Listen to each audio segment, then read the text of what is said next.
इस टॉपिक का टाइटल है माइम कंटेंट टाइप्स। सबसे पहले इस टॉपिक के ऑब्जेक्टिव्स देखते हैं।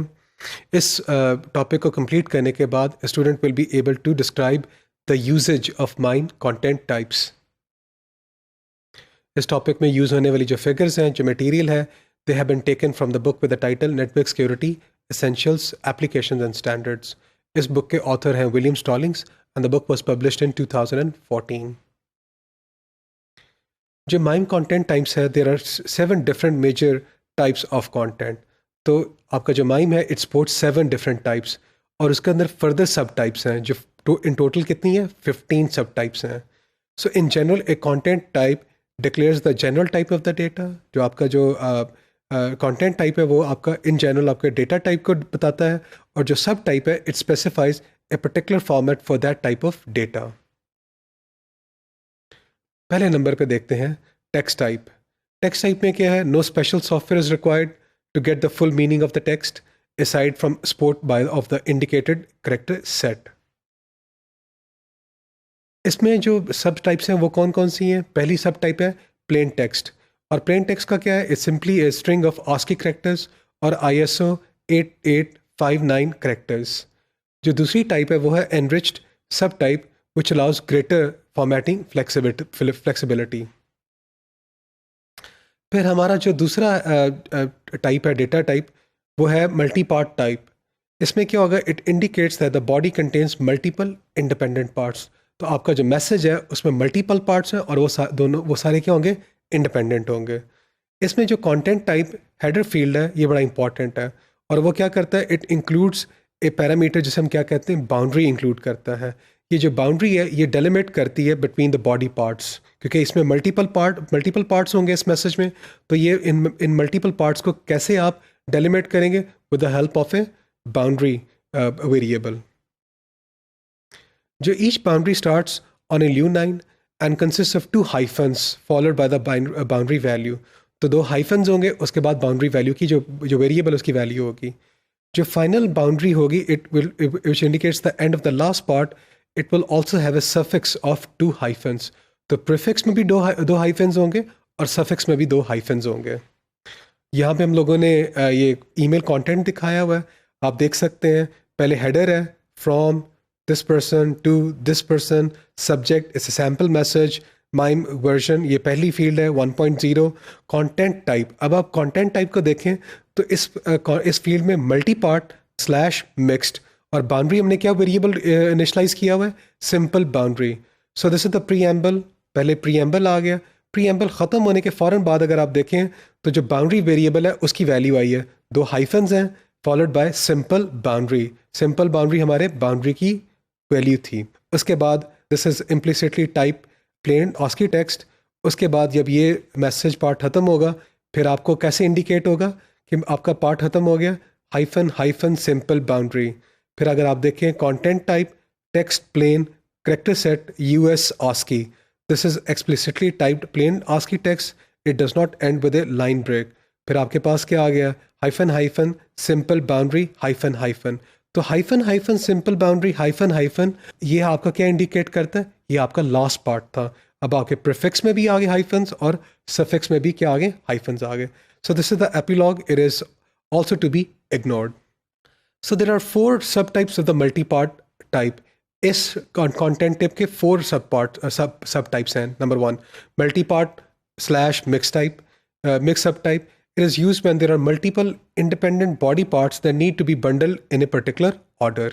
जब आपने उनको मुख्तलिफ पार्ट्स को आपने एक पर्टिकुलर ऑर्डर में बंडल करना है, then you use this multi part slash mix. फिर आपके पास एक और सब टाइप है multi part slash parallel sub type.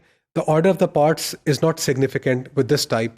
If the recipient system is appropriate, the multi-parts can be presented in parallel.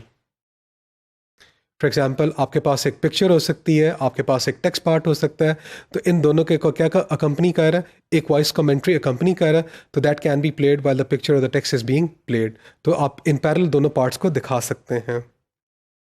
Then comes the multi-part alternative subtype. The various parts are different representations of the same information. Same information की different representation है।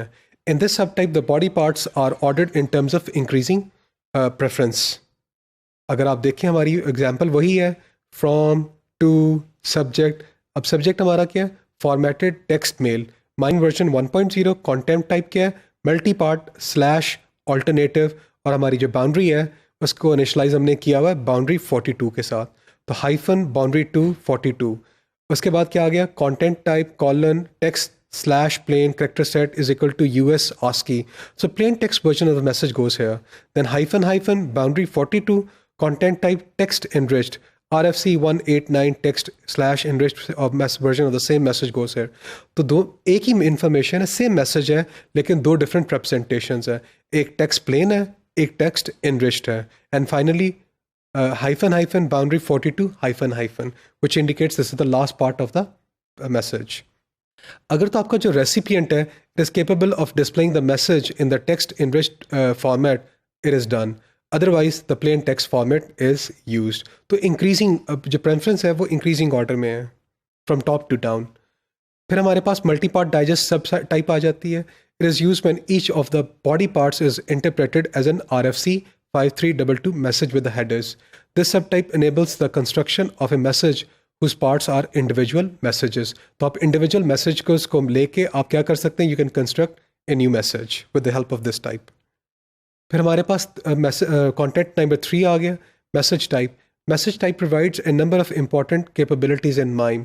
The message slash RFC 822 subtype indicates that the body is an entire message including the header and the body.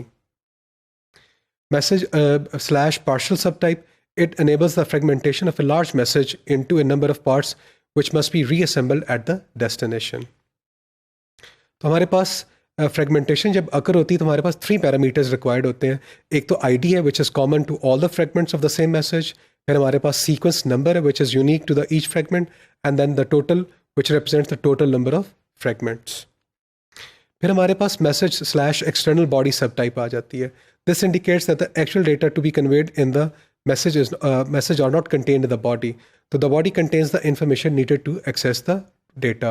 For example, कहीं और से data कहीं और रखा हुआ है तो वहाँ से आप इसको एक्सेस कर सकते हैं। फाइनली हमने जितने भी कंटेंट टाइप्स हैं, टेक्स्ट, मल्टी पार्ट, मैसेज, ये देखे हैं। इसमें जो कुछ कंटेंट टाइप्स जो हमने नहीं देखे वो हम डिस्कस कर लेते हैं। इमेज है जिसकी टाइप क्या हो सकती है, JPEG हो सकती है, GIF हो सकती है। The image is in JPEG format, the image is in GIF format. फिर वीडियो है MPEG फॉर्मेट। ऑडियो अगर होगा तो बेसिक क्या होगा, the single channel 8-bit ISDN mu law encoding at a sample rate of 8 kHz। फिर हमारे पास application आ सकती है, एप्लीकेशन में पोस्टस्क्रिप्ट आ सकती है, अडोब पोस्टस्क्रिप्ट फॉर्मेट हो सकता है, ऑक्टेट स्ट्रीम आ सकती है, general binary data consisting of 8-bit bytes. तो इस टॉपिक में हम लोगों ने जो माइम जो डिफरेंट कंटेंट टाइप्स को सपोर्ट करता है इनको हमने स्टडी किया है।